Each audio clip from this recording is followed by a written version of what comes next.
here at Realities and Dominion, and tonight we are going to talk about reality. What is reality? It's what we can see, we can smell, we can touch, we can perceive with our five senses. It's something very difficult to define sometimes. During a series of programs here, we're going to see that reality is something bigger than we can perceive just with our five senses. We're going to see interesting aspects of reality correlate to a lot of phenomenology that happens around the world. Reality could be something beyond that. It could be related to what we have in our minds, for example, in our consciousness, in our intra-world.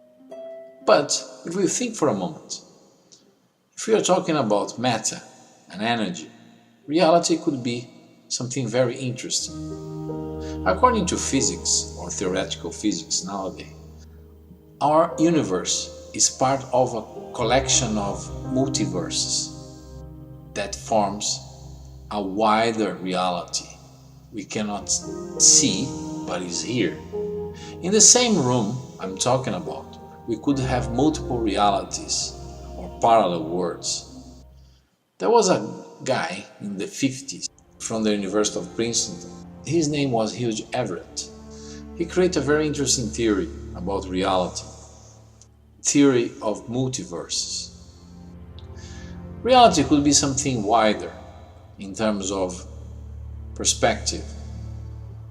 There are some philosophers nowadays, they explain reality in a much different way, taking consideration that reality is not just what we have around us, but what we have inside of us, in our minds, in our consciousness. Edmund Russell is one of them that has this perspective about reality. Today a lot of people, they think we live in a simulation, a computer simulation, like the film, The Matrix. But is that true? It's very difficult to know these kind of things, because if you are inserted into this reality, to have a different perspective of it from inside of it is very difficult. If you're thinking about the visible light, the visible world that is captured from one of our senses is correlated to a small fraction of reality. That's the visible light in the electromagnetic spectrum. Reality could be much more than this. For example, we cannot see the radio waves, gamma rays, radiation, but they are there. Physics nowadays explains reality in a very different way, taking consideration. We could have in the same room here multiple realities or multiverse, and one of these universe having matter in a different frequency that quantum physics call different decoherency. In the same room here we could have a dinosaur that's still alive and didn't die, because in this parallel reality, this parallel timeline, the dinosaurs, they were not extincted. Every time we make a choice in our reality, we create a parallel universe. But can we prove this nowadays? Science today found out that in our universe there are some very empty cold areas when we study the microwave background. This aspect of this emptiness in our universe could be one of the fingerprints of other universe colliding or touching our universe. But can we go beyond of this when we're talking about multiverse and parallel worlds? Today we see a lot of stories in the internet as well of people vanishing in the middle of the air and showing up in another reality. When they come back, or when some of these people they come back, they tell us interesting stories about in wake up in a parallel universe where everything was very similar to ours. Today we have something else that people call Mandela Effect. This is an interesting aspect correlate to what we are talking about tonight, because there are some people, they say they remember things that they never happened here, but in their minds these things happen.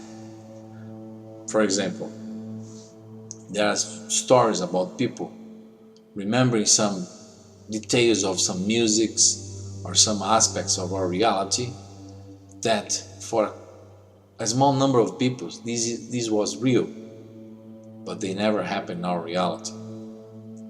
And during the 90s, this phenomenology was called Mandela Effect, because a lot of people thought that Nelson Mandela died during the 90s.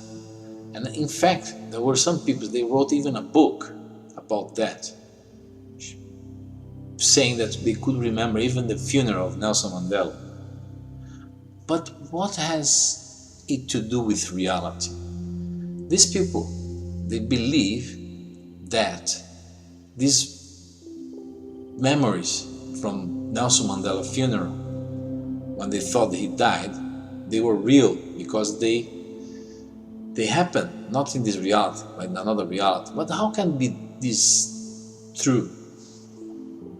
Interesting is that when we go to sleep every night, we don't know what happened when we sleep during the night. The project Realities and Dominion has some interesting testimonies about people remembering that when they woke up the next following day, some small little details of our reality, they were different from what they thought or what they were expecting it would be. And taking consideration all these aspects, would that be possible when we sleep? We wake up in different versions of ourselves in parallel worlds. The project believes it is possible, and this is a reality we can go through every night when we go to sleep. Because nowadays we don't know what is consciousness. Consciousness is very difficult to define, because one thing we are sure, it's not matter. Matter cannot produce consciousness. The brain is something that translates or is a tool for the consciousness to manifest in our reality, but doesn't mean that chemical reactions in our brain is consciousness. Most of the times, science cannot perceive reality using an empirical methodology. Why? Because when we study realities that are related to parallel realities, or multiverse, for example, and this is very difficult to be used in some situations when consciousness is involved in the process of analysis.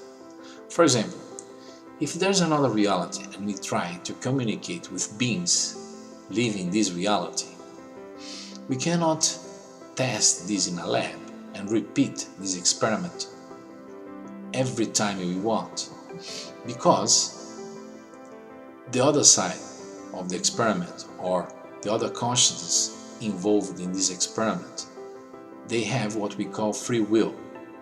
And if they decide not to repeat this experiment in a lab, we cannot validate using the empiric method. And science, from this point, tells us that because of that reality or that experiment doesn't exist, or it failed. So we need to develop a new methodology to study some phenomenologies they call paranormal. Actually, something we call paranormal should be called paranormal, because there's some phenomenologies, they don't happen every day in our daily lives, but they exist. And that doesn't mean that this is paranormal. It's something that doesn't happen frequently, but doesn't mean that it's not there. From this program, in a series of programs, we're going to be investigating what is reality and what we are doing here in our reality. What happens when we die? Is there a parallel world we go after our death? Is there what they call spiritual world? What is all of this about? So I see you in the next program in Realities and Dominion. See you guys. Take care.